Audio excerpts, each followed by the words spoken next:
Titus County 911, what's your emergency? I have a home invasion. My niece is tied up. She's tied up. She is tied up and gagged. I am untying her. I can't get the door. What is the victim's name? Samantha Wolford. She's saying that they hit her husband in the face about 5 times and drug him out. So walk me through what happened. I don't honestly know what happened. I was in bed asleep, and we heard a noise, and the second I was able to open my eyes, somebody grabbed me and jerked me out of the bed and slammed me down on the ground and started tying me up. Didn't recognize anything about... They had black masks on, black shirts, black pants. Every inch of skin was covered. Then when they dragged me downstairs, because they had him downstairs and they were separating us, I went downstairs and his face was covered in blood. Do you know what they were hitting him with? A gun. The man whose interrogation will be analyzed today is 29-year-old Jose Ponce. He was one of 3 intruders on February 20th, 2015 during a home invasion at Carroll Young Complex in Dickinson, Texas. When responders reached the address, 29-year-old Ernie Lee Ibarra Jr. was nowhere to be found. His kids were still sleeping and the house was untouched. His wife, Samantha Wolford, who you saw on the body cam footage, seemed distraught at what had just taken place. Now the questions were, who were these 3 intruders and where had they taken Ernie? But first, let's learn a little more about Ernie.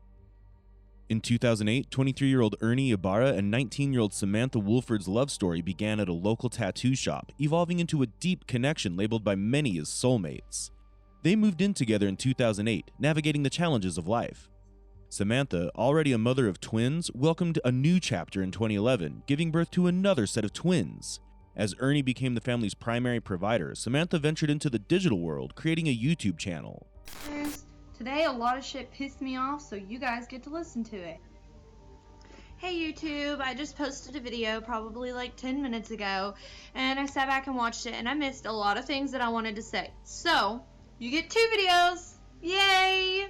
Their family expanded in 2013 with the birth of Samantha's 5th child. In 2014, they solidified their commitment with wedding vows. Amidst the love, their journey faced its share of twists and challenges. As the investigation advanced, discrepancies emerged between the evidence collected and Samantha's narrative of the incident. I'm not really seeing a whole lot of blood, though, for somebody that was pistol whipped. Scene's not really making sense of what she's telling me. No. Everybody's wearing all black. Black shoes, no identifying marks on them. This led detectives to point this out and cross-question her further regarding these inconsistencies. With the right tactic, they were able to extract some significant information out of her. My mother was the first number on my call list. I just used my face. And so instead of calling 911 for help, you called your mother? how do you press 911 with your face? Well, how did you dial your mother with your face? I didn't dial my mother. I just pushed the first thing that was on there. It had just happened to be my mom. I think you know exactly who did this. I think the story's made up about the your daddy, his daddy, and stuff like that. And I think you know exactly who did this, and I think you're scared. The only other thing. Okay, see, I knew. You know, Sam. You know I'm not here lying to you. You know I know. The only other thing I know, and I don't even know I know, okay, but it's a suspicion. Okay. I've been up in the hospital with my friend Charlotte. Okay. And she's got a guy there, and I swear to God I cannot go up there that I said any of this. Okay. Because they have a lot of friends around here, and my life will be in a lot of danger. Okay. I have a problem with talking to my friends about our problem. Mm-hmm. And he gets to talking about how a man shouldn't treat a woman that way, and how you don't do those things to a person, and he's going to deal with the situation. Okay. I didn't take him seriously. Okay, you see, Sam, you know who did this. Okay, who is this guy? His name's John. John who? His Facebook is Rebel, John Rebel. What did you say when he said he's going to take care of that problem? I just laughed at him. I thought he was joking. So, now all of a sudden, why are you bringing him out? Because you know that it was him. Because why do you know it was him? I just have this feeling like it was. This information directly led detectives to hunt down those exact 3 intruders: 28-year-old Jonathan Sanford, 28-year-old Octavius Rhymes, and 29-year-old Jose Ponce. All 3 were arrested on February 21st, 2015.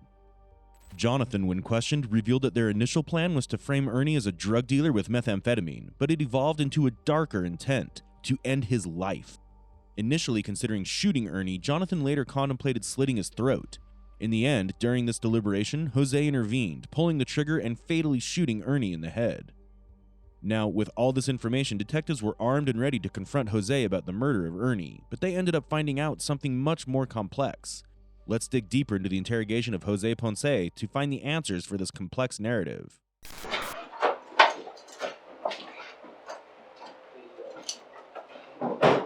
Well, we may not be talking. If you don't want to talk, we won't be.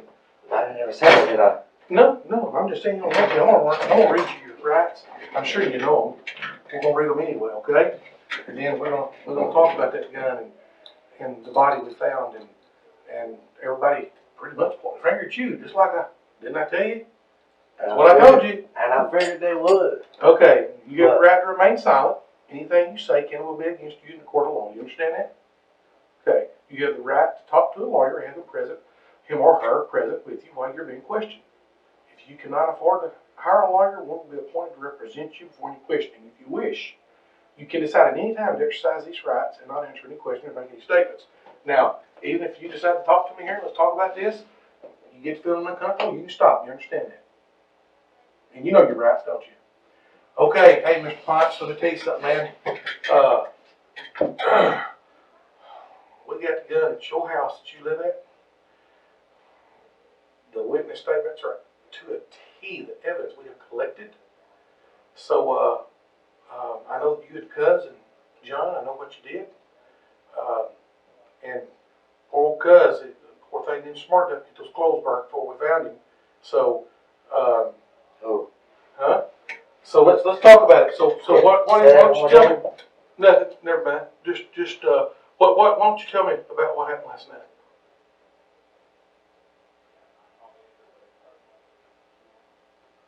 Well, I mean,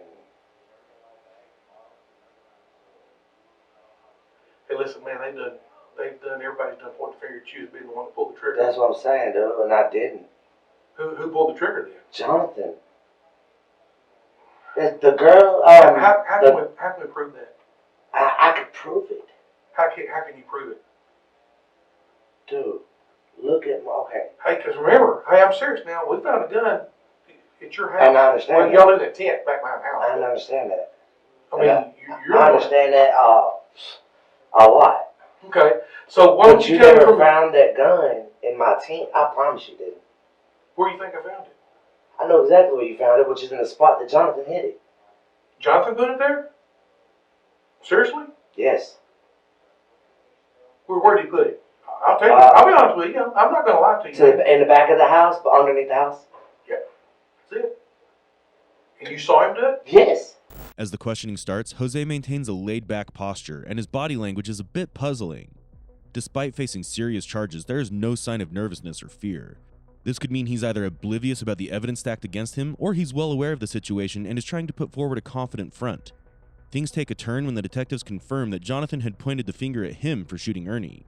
At this moment, it becomes evident that he's already anticipated being accused. He explains to detectives that it was Jonathan who pulled the trigger, and that he has evidence to prove it. The detective doesn't really buy his side of the story, possibly because of his nonchalant behavior. Okay. Hey, let's go through this. What I need to do, I've got Samantha's version. Samantha is the ringleader.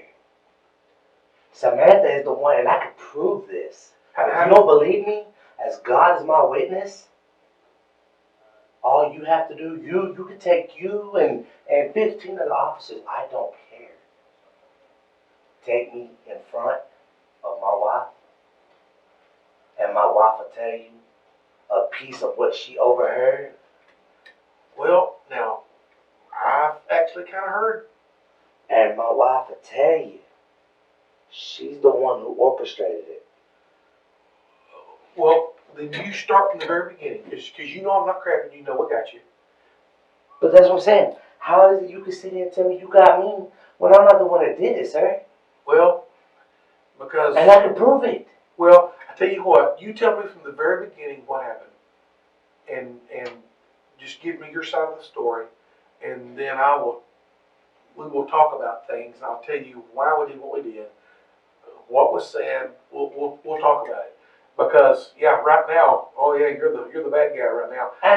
But remember, I wouldn't go crap you out there in the hospital, man. I told you. That's what was gonna. Dude, I was in front of a lot of people, and then my wife's grandparents walked out that door like that. Did they? That's why I said what I said. Like, what are you talking about, dude? I did not want to know, and I was involved. Well, don't sit here and try to think about it. You tell me the truth from the beginning to end. What happened? At this part of the interrogation, it seems like Jose has a lot to reveal and explain. Among the 3 individuals arrested, it was only Jose Ponce who actually spilled a lot of information. Jose's claims shook the detective. If his claim of Samantha being the ringleader is true, it will add several layers of complexity and questions to this case. Was Jose telling the truth, or was he just trying to find a way to escape? Yesterday, right about, I want to say, between 11:30 and 12:30, right there, in the afternoon, we was, Jonathan had, Tay had, me, Tay, and my wife had went to Mount Pleasant to the hospital. We went to go see Charlotte now. Tay Rams? Yes. Yeah. We went to go see Charlotte now. Hey, when you talk about them, even cousin, don't use nicknames. I won't use full Okay, name I'll for tell them. you this, okay. Okay, even when we're talking about Jonathan, because he's on his Facebook, he's John Rebel. Okay. But use their full names so that way there's no mistaking, so that somebody else can't come back. Oh, well, that ain't who it was. He lied, because that way there's no mistaking. So okay, go ahead. I'm sorry. Go ahead. Well, Octavius Rhymes and my wife, LaComa Slayton, we went to Mount Pleasant around, like I said, between 11:30 and 12:30, somewhere around in there, to the hospital to go see Charlotte and Jonathan. And well, we sat in the parking lot for a little bit, whatever. My wife went in. Me and her were kind of arguing yesterday. I went in after, probably, I don't know, 30 minutes or so after. No, not even that. I went up to the second floor to room 218 where Charlotte was in. Mm-hmm. And I asked Charlotte, my wife was in there, she's like, no, she ain't even been up here yet. I said, okay, thanks. I come back down. This was yesterday afternoon, right? Yes, sir. Because we're going to have the video that shows the times, and it'll show you in there. Okay, yes, that's what I'm saying. Like I said, right about that time. Okay. And so I go back, I walk out of the room, I go back outside, and I stop over by, like, if you go out where the waterfall is at the hospital. I went out, I went straight, instead of going around to the parking lot, I went straight, and I looked, and I said, hey. And they looked back, which is Jonathan, and Octavius. Excuse me. They were standing up there with a girl who had 4 little kids with her. I'm sorry, 5 kids with her. And so I was like, hey, I said, is Cone out here? He said, Cone, LaCona, my wife. Oh, LaCona, okay. I said, is LaCona out here? They said, come in. I walked up there to him. I was like, say, is LaCona out here? He was like, no, why? I was like, well, shit. Charlotte said she never made it inside. Okay, we'll do this and that. Well, all of a sudden, they introduced me to her, which became Samantha. That's what I met. That's the first time I ever met her. So you'd never met her before? No. Before yesterday? No, sir. Okay. I met her yesterday. All of a sudden, I don't know, we talked for another 15, 20 minutes probably, right there in the parking lot. And you just met her because you was up there? I met her through Jonathan. Okay, you was running around with Jonathan, he wanted to go up there. No. Jonathan was already up there. I rode up there, because I know Charlotte and Jonathan. Okay. I rode up there with Octavius. Okay, which is Tay Rhymes. Right. Octavius Rhymes, I apologize. Which is Tay Rhymes. I rode up there with him. See, Tay Rhymes and Jonathan know her. I never met her until yesterday. So you was just up there with Charlotte and them, that's when you met Samantha. That's when yes sir, I met Samantha. And I met her 5 kids. And then all of a sudden, we talked for another 15, 20 minutes probably after all that. And I look over and I see my wife coming from this side of the hospital walking up, so I walk towards her. We're talking and everything. We go anyway. What it boils down to is Samantha and her kid. Samantha took a bag out of her car. She went upstairs with Charlotte. Jonathan and the kids took her ride. I jumped back in the red car with Octavius and my wife. Mm-hmm. We all left. Well, we get to Walmart. We're in Walmart for a little bit. All of a sudden, Octavius Rhymes walks up to me. He said, "Man, I gotta go." I said, "Why?" He's like, "My mom just called me and cussed me out, telling me I better get the damn car home." So I said, "Well, let me go find Jonathan real quick. Let me ask Jonathan if he can give us, me and my wife, a ride home back to your house." He said, "All right." So I went and found him. He's like, "Yeah, I'll get you a ride." So okay, cool. We made it back to Pittsburgh and probably to Tay's house a little after 2:15 in the afternoon. And that's with Jonathan giving me and my wife a ride home from Walmart. And me and my wife were at the house from whatever time it was, 2:15 to about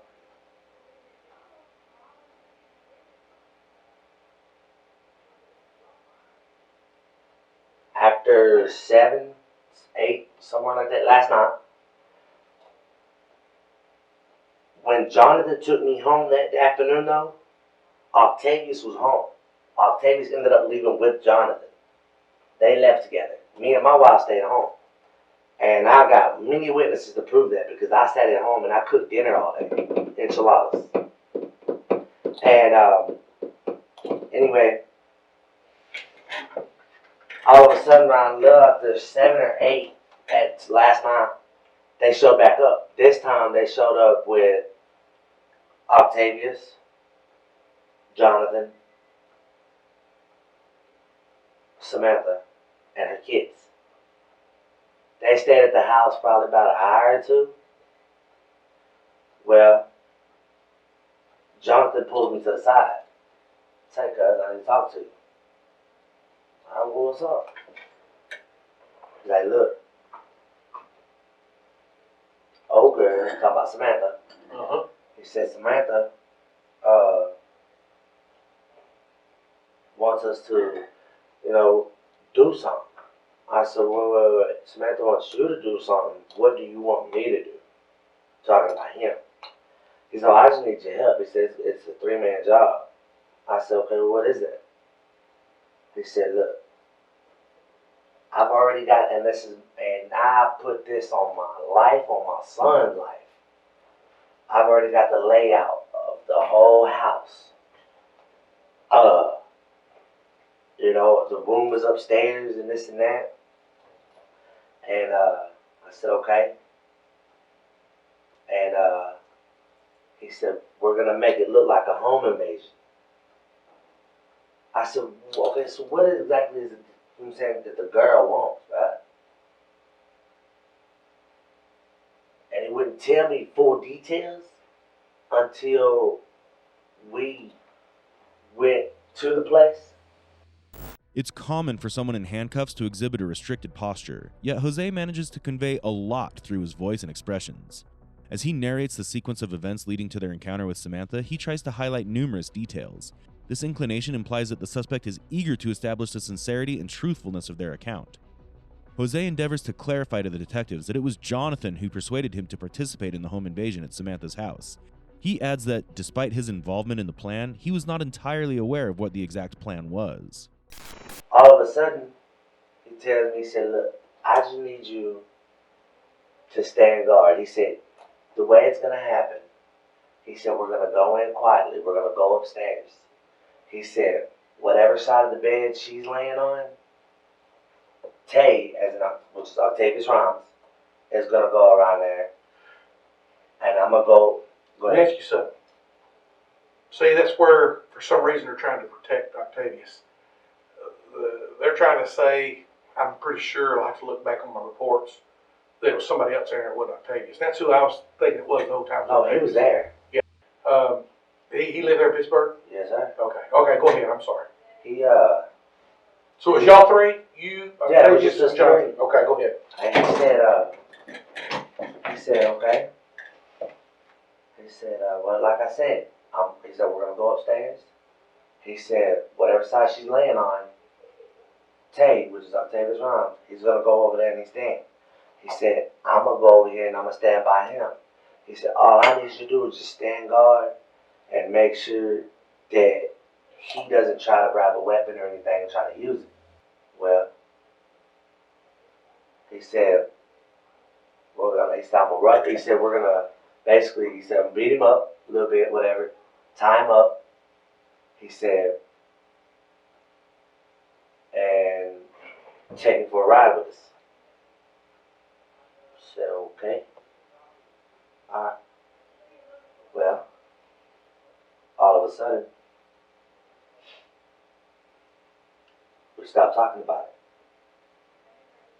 it. Where was y'all at? Were y'all talking about this again? Outside of Octavius Rhymes' house, inside of Samantha's car. Where does Octavius live at over there? Where you found that at? Oh, he lives there? Yes. Yeah, 'cause he wasn't there when we went over while we got the gun. Was there a red car there? Ah. Yeah. What time is it right now? It's 2:45. Yeah. You ain't gonna probably catch him until after 5 or 6. I told y'all. I wasn't lying to y'all this morning when I told y'all. He was with his mom. His mom had a doctor's appointment in Longview today. Or Tyler, one of the two. Well, we found some of the clothes there at the house where he tried to burn them, and Jonathan was saying that you told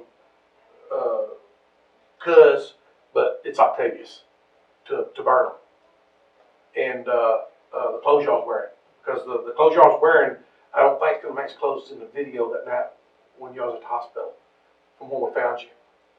But anyway, yeah, that's what I figured. I figured Octavius, that's going to be Octavius there. He's trying to protect Octavius.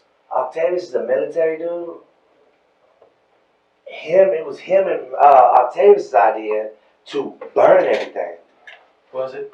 Where'd they burn it at? Right in the backyard. Yeah. Now tell me this. Did you ask him where the gloves came from? Because for some odd reason, we all three had the same pair of gloves. You burned them too? Yeah. Breaking into a house at night, tying up a member of the family and beating him up and then taking him for a ride wasn't the simple prank that Jose wanted it to sound like. It's downright illegal and a criminal offense to do all of the things he mentions.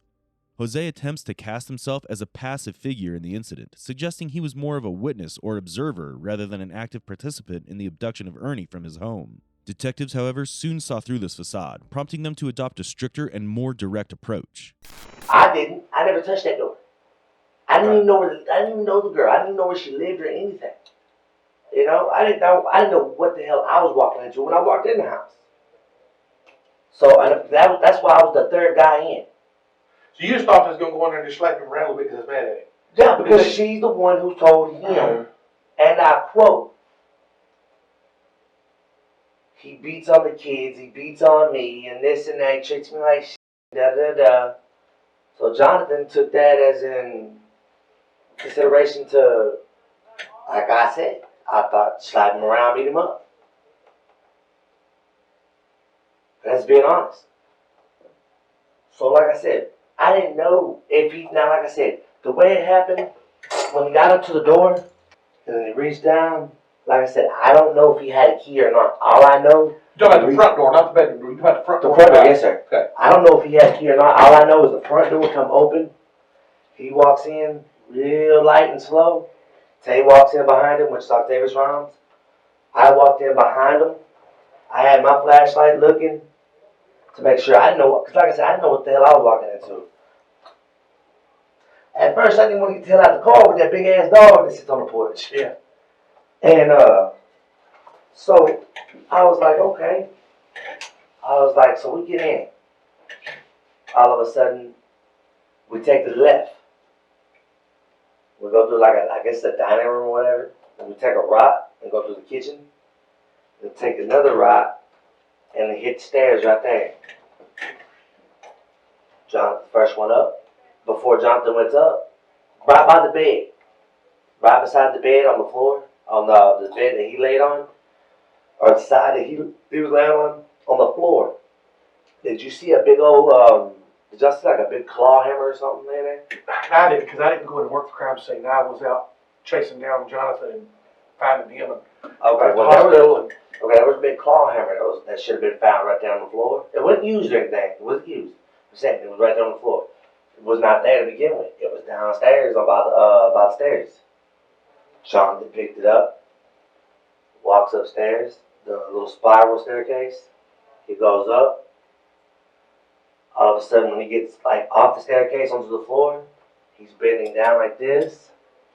Oh, he's bending down like this. Tay gets up, gets over the bottom. He's bending down like this. I'm still up on the top of the staircase, but not quite on the floor yet. But I'm right there, and he looks at me, goes like this.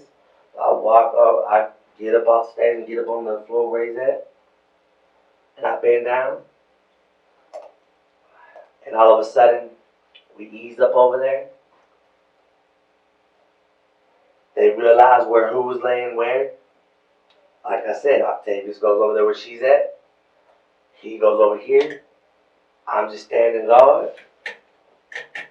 About this time, he puts the claw hammer down on the floor. He reaches over. And he yanks him out the bed. By that time, Octavius yanks her out the bed. Remind you, she's in on this whole thing the entire time. She knows about it. And I'll take a polygraph. Would you? What, to prove that she was in on it? Yeah. Okay. We'll give you one. Heck yeah. Because that would help us prove that she did it, that she was in on it. Darn right. And all of a sudden, he says, what the f***? Like he's wrestling, trying to get up off the floor real quick. By the time Jonathan reaches down, like I said, I'm just standing there watching, making sure, you know what I'm saying, he don't have no weapons or anything. But all of a sudden, he's sitting there, they're fighting. They're fighting hard. And then like inside in her bedroom upstairs, like a big ass pit or something. Like a hole. And he fell down off in there. Well, Jonathan got down off in there and he stole off on Jonathan. That's how Jonathan got the scratches in his ears and everything over here.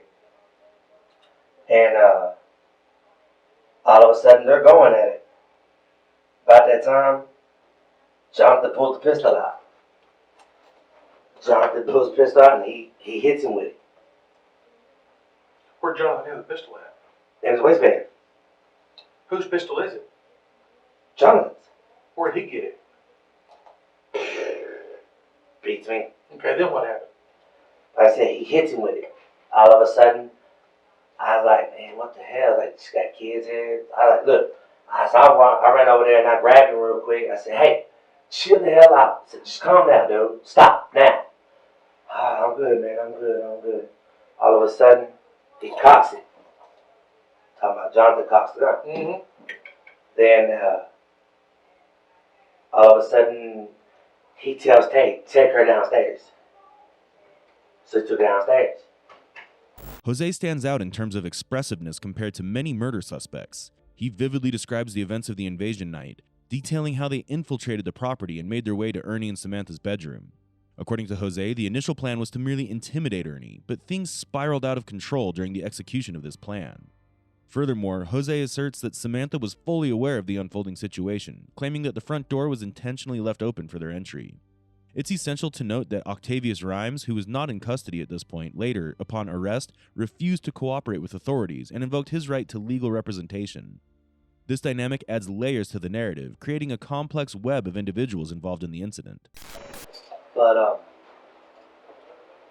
I can't believe this thing that he's seriously sitting there blaming me for this.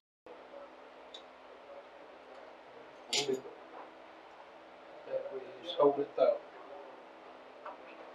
There's no way possible I can get a cigarette out. No, unfortunately not. Now the sheriff might be able to. He's in charge of the jail, so if he wants to, he can.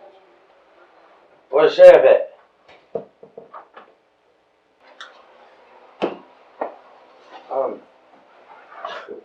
It's gonna be a dumb question, but there's no way possible. There's no way possible I could get a cigarette. Well, the thing is, we will do that sometimes, but the only thing is, we don't have anybody here that smokes. Finding one's gonna be the problem, because nobody up here smokes. So, if I can find one in a minute, we might do it, but let's get this done first. There's your coat.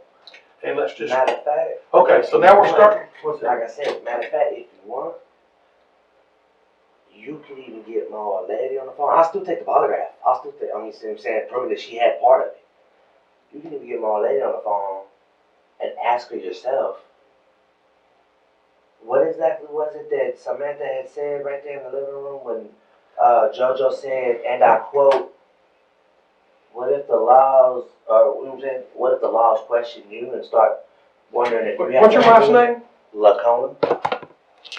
L.A.? Yeah. C-O-N-A. Lacona. Slayton.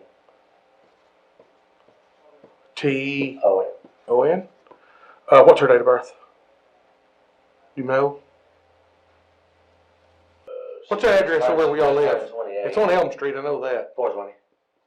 420 Elm. Yeah. Was she there whenever y'all Yeah. went searched? Uh-huh. Damn, there's no way I can call it. Okay. That's who I really wanted to talk to earlier too. Even after I get booked in and make my call, that's who I want to call. Now I don't know where to call. Okay, so anyway, Octavia took her. Octavius took her downstairs. Took her first. Yes. Okay.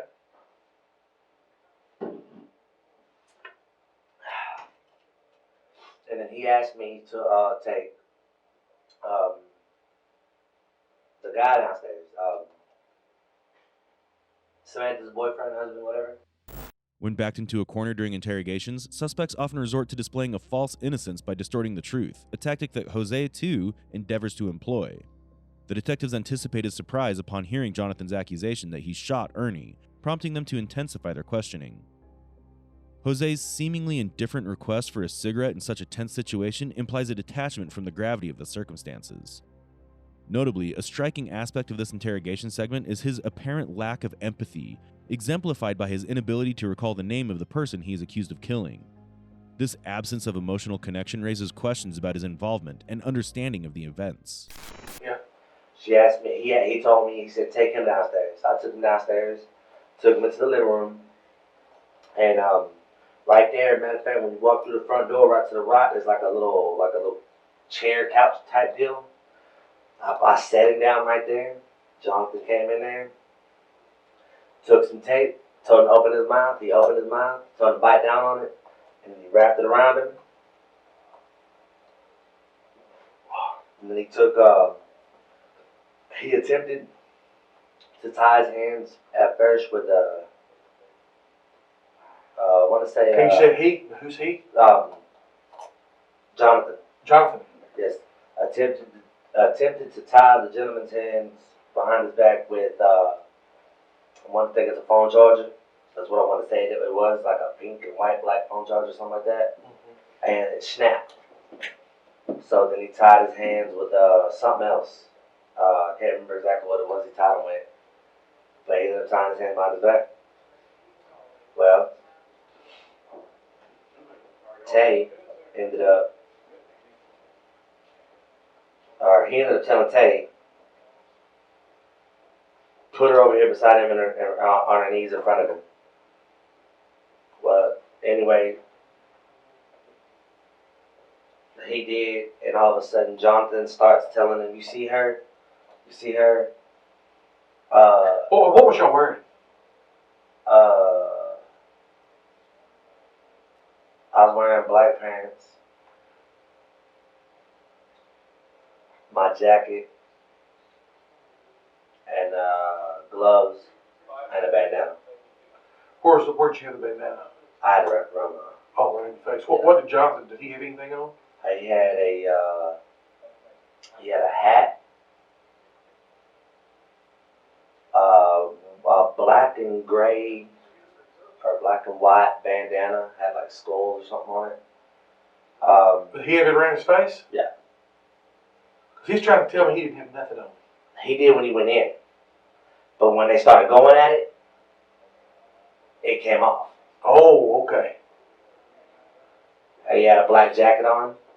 Jose puts forth the assertion that Jonathan aimed to rescue Samantha from an abusive spouse, portraying himself as a sort of knight in shining armor. However, Jose's lack of a specific motive behind the plan suggests he merely followed Jonathan's lead without a clear agenda. The narrative takes a significant turn with the revelation that Ernie managed to remove Jonathan's mask during a scuffle, almost breaking free until Jose intervened by tripping him. It might have been at this point that Jonathan decided to kill Ernie as he had already seen his face. As for Samantha, Jose confirmed that she, seemingly complicit, played her part in this disturbing scenario. At this juncture, Jose's account began to align gradually with Jonathan's confession, except for the crucial detail of who was responsible for Ernie's death. The discrepancy in identifying the perpetrator adds a layer of complexity to their narrative. In the realm of suspects, there are those who may lack intelligence, and then there's Jose. Throughout the interrogation, he constantly contradicts himself. A great example is in this section. Initially, he states that Jonathan was carrying a 9mm revolver when they headed to Samantha's place. He even says that he wondered why someone would bring such a weapon if they didn't have a premeditated intention to kill. However, he paradoxically admits that despite being aware of this, he chose to accompany his friend. This admission effectively incriminates him, implying active participation in the home invasion and kidnapping. Jose's conflicting statements contribute to the complexity of the case and raise questions about his true level of involvement and understanding. Okay, so anyway, you're downstairs. Y'all got bandanas on. She's sitting in front of you. Octavius had cut up an orange shirt and put it around his face. Okay. And we're downstairs. They got him face to face, and Jonathan's telling her, look at her. You see her? He said, what did he say? Something like, why would you hurt her like that, or why would you beat on her like that, or something like that, something to that effect. And then he started popping off with, it's a damn shame your daddy's got you paying this price for him and this and that. I don't know where that came from. I don't even know what the hell that means. All I know is he tried to buck towards me. Like he was sitting like this. Who is this that's talking? The one that's talking, like asking or saying those words, yeah, like about your dad and all that. Jonathan. Okay, Jonathan. Okay. But the guy, the one that was tied up, that's sitting on the edge, he's like, you know what I'm saying, sitting there. He tried to buck towards me, like he wants to take out running. Well, when he tried to buck towards me, all I did was grab him, I tripped him and threw him down real hard on the floor. Because, like I said, I didn't want to hurt the dude. I just went in case he got out of hand. Mm-hmm. Like I told you, if you look at my record from the time I've ever been in trouble with the law till today, I got nothing close to that on me. Killing someone, that's not it. Jose's acknowledgement of having a clean criminal record is an effort to persuade authorities that he found himself in the wrong place at the wrong time. Additionally, two deeply unsettling revelations emerge. Jose recounts overhearing Jonathan rebuking Ernie for not treating Samantha well and suggesting he could have been a better partner. This mirrors what Samantha conveyed to the first responders on the night of the incident. Additionally, Jose notes that Jonathan made cryptic remarks to Ernie about his father and how he was somehow paying for his father's actions. Can you piece together the narrative? If you have, that's commendable. If not, keep watching until the truth becomes more evident. But anyway, all of a sudden, we go outside, we take him outside with us, we go through the truck, his white Dodge pickup, the guy that was tied up, go through his pickup, start going through it. At this time, I didn't know that Octavius had already grabbed the gentleman's phone and already given it to Jonathan. I didn't know this at that time. All I know is we're going through the pickup. We found 2 more phones. Well, we grabbed those. Next thing you know, where's Ibarra's phone at? That big ass phone you took off me. That's Ruben's? I mean, not Ruben, that's Ernie Jr.'s phone? That big one? Huh? Yeah. Oh, okay, that was his phone because the Verizon Wireless told us the battery went down on it. That's his. Okay, so that is his phone that we got that Yes. you had. What? So you got it? That's what I was telling you. And that's what I was trying to tell you earlier this morning. Inside the hospital, he handed it to me with her keys. That's why whenever you said, So he had it. You saying that he had it when the night this happened last night? Yeah, after all this went down, I didn't realize that Octavius had already picked up the phone, already powered it off, and given it to Jonathan. I'm still under the impression that we're inside the truck looking for something of value. Well, like I said, we come across 2 other phones, we grab them. Well, they're off, like no power to them or nothing. Okay. So now tell me, what happens now? You get out in the truck, you look around the truck, then get outside. After we're done right there, we grab him, and we take him to the Samantha's car. Mm-hmm. We put him in the back seat. Which side, passenger or driver's side? Passenger. Okay. Put him in the back seat, and then we all get in, except for Samantha, of course. Okay. Now, remind you, before we did that though, Samantha whistled at us, and so Jonathan goes in to find out what's up. He comes back out. That's when he pulled me to the side and tells me, "Hey, we got to go. Her mom just called, said she's sending a friend over. We'll do it, whatever. We got to go." I said, "All right." So that's when we put him in the back seat on the passenger side. And so Jonathan told you. So she whistled back in there. Was she tied up? I don't know. When he took her upstairs, Octavius took her upstairs, back upstairs. I don't know if he tied her up or not. I do not know. I stayed downstairs the entire time. And then, but she whistled. That means she was downstairs. Because, like I said, me, Octavius, and how'd she whistle? Was it like that or? Yeah, like that.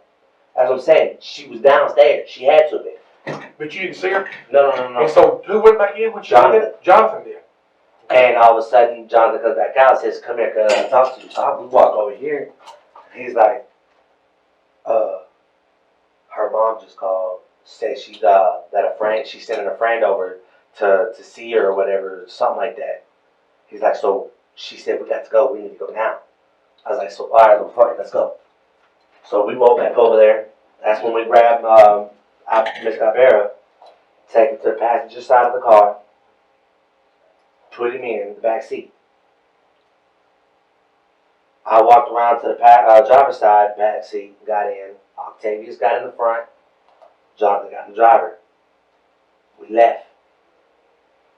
Where was you? I was in the back seat on the driver's side. Okay. And so we left. Still at this time, Jonathan's in possession of the gun. Jose's claim is finally helping the detectives piece together the complex puzzle that they've been trying to assemble. Samantha instructing Jonathan to leave, citing her mother sending someone to check on her, remarkably corresponds with the actual incident. The logical deduction is that Jose is honest here. How else would he have acquired this information? 2 pivotal questions arise at this juncture. What motivated Samantha to orchestrate this elaborate plan to murder Ernie, and who is the precise perpetrator of Ernie's murder? I'm sitting there, I'm smoking a cigarette. I'm sitting there looking over at the dude. Like, not, you know what I'm saying, not even believing myself, you know what I'm saying, like, damn, this really just happened. And on the cool, I really felt like throwing up. I did. But I didn't though. Okay, well what happened when you left? Tell me that. Y'all in the car. We're in the car, we're driving. We get all the way out there to off of 557, I think. And in Pittsburgh, that is, by the way. Almost, I guess it's almost in Lone Star. Or, yeah, almost Lone Star. And we take a left on this side road. I don't know what the road number is, but I can take it to the spot. Well, I sat here for a minute. He drives down. Okay, finds a spot. Turns around, comes back. Finally finds one, pulls over to the side of the road. And Next thing you know, we're sitting there for a minute. That's when Jonathan took his hat off, sat in the back seat, took his jacket off, sat in the back seat. That's when he had just a black tank top on. Like a wife beater? Yeah. Top deal? Yes, sir. And he had his gloves on. I had mine on. Octavius had his on. I still had my face covered up. Well, Octavius pulls him out of the car. I'm sitting here and I'm like, hey, I'm shaking. I ain't gonna lie to you. I'm shaking like something. I don't know what's going on, what's gonna happen. But I'm not gonna take out running or try to walk away right now because hell, I'm away from home. Right. The dude's got a gun on him, which I don't believe he'd hurt me though, but I'm just saying. Next thing you know, we're walking. Mind you, I'm third person again in line. We're walking. All of a sudden, I've noticed that we're by some water. Well, we cut up to the left and go through the woods a little bit. So, and a little ways back, all of a sudden, Jonathan shoves him down. He's laying on the side. Jonathan told him, lay there, don't move, just lay there. All of a sudden, Tay's looking at me, I'm looking at him. Jonathan looks back at us. Jonathan pulls it out, he's holding it. All of a sudden, I tell him, man, dude, you're too close, dude. You finna take the man's life, but you're too close to the road. Tay's looking, Tay's like, man, you really are. He said, that shit's gonna be loud. Octavius, by the way, that's who that was. Said, you really are, it's gonna be kind of loud, man. He was like, man, he's like, man. He's like, nah, we're all right. I said, bro, look, dude, your car right there. The road's right there. You just passed some houses, not even, what, a football field? So what do you do? All of a sudden, he looks at me, and we're looking back at each other. I said, bro, it's too close. He has it, he points it, and just, bah! What was the Iberis doing while all this was going on? Laying there. Just like laying there. Get down and show me how he was laying. Oh. At first, when he first threw him down, it was like this. Uh-huh. Was he conscious? Yes. Because he was trying to talk. And he was like this. All of a sudden, he was like this. And then, pow! So he shot him when he's kind of on his side? Yes, sir. Where do you think he shot him at? The way he was aiming, looked like in the head. But whenever, pow! How did y'all see to shoot him out there as dark as it was out there? It wasn't dark. What time was this? It was like around 4 something. In the afternoon? No, in the morning. But there's light. I'm sorry, yeah, around 4 something. But there's like lights out there.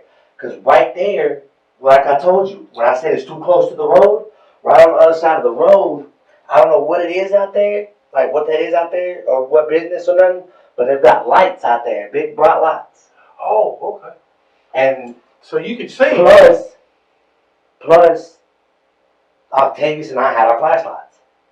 Now, after he shot him, he picked him up like this, by the hair, looked at him, straight dome shot. He said what? Jonathan said, straight dome shot. What do you mean by that? A straight dome shot? Straight head shot. Straight head shot. That's a wrap, cuz. And slam it. To persuade detectives of his innocence, Jose has been relatively forthcoming with details, albeit amidst some contradictions that have been skillfully highlighted by the detectives. His primary motive in disclosing this information is to establish credibility and ensure they understand his perspective. Contrary to his initial claim that it was Jonathan who shot Ernie, the actual truth is that Jose was the one who pulled the trigger. Initially, Jonathan considered shooting Ernie, but later opted to slit his throat. In court, Jose eventually confessed that, deeming it safer, he seized the gun from Jonathan and fired the fatal shot at Ernie. This revelation adds a layer of complexity to the case, shedding light on the evolving dynamics and the intricacies of the individuals involved. We're going to be, checking your phone records for the last few months. Anybody that's involved in this and not connected to your phone? No. Okay. You're sure about that? Yeah. Upon retrieving the phone from Samantha, it became evident that she orchestrated the entire plan. While emergency responders were at her residence, she continuously messaged Octavius, providing updates and directions to him to turn off Ernie's phone and discard it. So the first one was at 2:30 a.m., comparing the time stamp on Durant's body-worn camera and her asking if she can call her mom or message her mom. At that moment, she sent Octavius Rhyme a text that said, to the general effect, "Kill Day's phone, shut that down." Day is a nickname that Ernie Ibarra went by. Are they getting anything off his phone? They're trying to right now, so. But so far, nothing. They haven't heard back yet. Samantha was not only aware of Ernie's whereabouts, but actively involved in the unfolding events. Supported by the evidence and the consistent claims of the three men, who all pointed to Samantha as the mastermind, she was subsequently arrested. Samantha's aspiration to become an influencer contributed to a growing rift between her and Ernie. She perceived Ernie as neglectful in their relationship, while Ernie, in turn, felt unappreciated for his relentless efforts to sustain the family by working 2 jobs. The couple frequently fought, and Samantha, driven by her desire for influencer status, sought to eliminate the man who tirelessly worked to support their family. His dad's not having a whole lot to do with this pregnancy, and that sucks. I'm kind of screwed as far as dating goes because I date losers. Samantha faced charges of aggravated kidnapping and murder. Initially, she denied any association with the 3 men involved, but her phone records presented during the trial contradicted her claims. As a result, Samantha was found guilty and handed a 50-year sentence for kidnapping and a 99-year sentence for murder. Octavius Rhymes received a 23-year sentence for kidnapping and a 75-year sentence for murder. Jonathan Sanford and Jose Ponce opted to plead guilty to charges of aggravated kidnapping and murder. Both were subsequently sentenced to 50 years for each charge, to be served concurrently. As we close this chapter, the stark reality of the human psyche unfolds, urging us to contemplate the fragility of trust and the profound repercussions when it crumbles. Samantha's calculated plans and Jose's revelations paint a chilling portrait of the dark complexities within seemingly ordinary lives, leaving us with a sobering reminder of the impact choices can have within the realm of justice and morality. How do seemingly ordinary lives become entangled in webs of crime and deception? The aftermath of this case invites us to reflect on the intricate balance between choices and consequences, prompting us to explore the shadowy corners of human behavior and the enduring implications when trust is betrayed. Tell us your opinions on this case, and if you want us to cover a specific case, mention it down below in the comment section. For more such content, like, share, and subscribe to our channel.